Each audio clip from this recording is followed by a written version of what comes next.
Bonjour, bienvenue sur Allo Finance. Net rebond hier soir à Wall Street dans le sillage de la tendance en Europe. Le Dow Jones a gagné 1,63% à 12 587 points. Le Nasdaq a bondi de 2,2% à 2826 points. Le S&P, quant à lui, s'est adjugé 1,63% pour terminer à 1326 points. Alors de bonnes nouvelles sur le plan macroéconomique, notamment le bond d'émise en chantier a permis de soutenir la tendance, alors que la microéconomie tirée par les bonnes publications, notamment celle de IBM ou Coca-Cola, ont convaincu les investisseurs de racheter le marché. Toujours sur le front microéconomique, les résultats admirables d'Apple qui pulvérise d'ailleurs le consensus avec un BPA de 7,79$ par action contre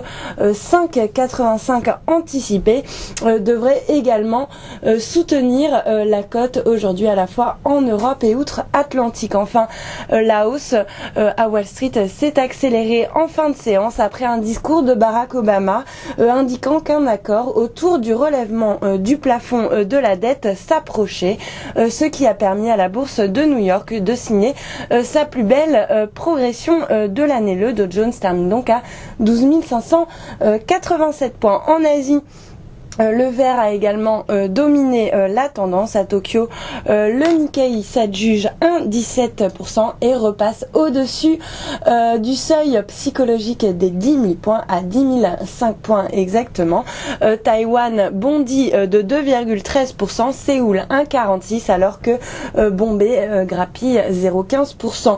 Signe d'apaisement sur le marché, l'euro reste ferme ce matin à 1,4180 contre le dollar, tandis que l'once d'or, qui, je vous le rappelle, a touché un record absolu la veille en s'échangeant à 1606 $, est revenu ce matin à 1589 $. En Europe, du côté de la préouverture, le rebond devrait se confirmer, alors que Nicolas Sarkozy se rend à Berlin aujourd'hui pour préparer le fameux sommet des dirigeants de la zone euro.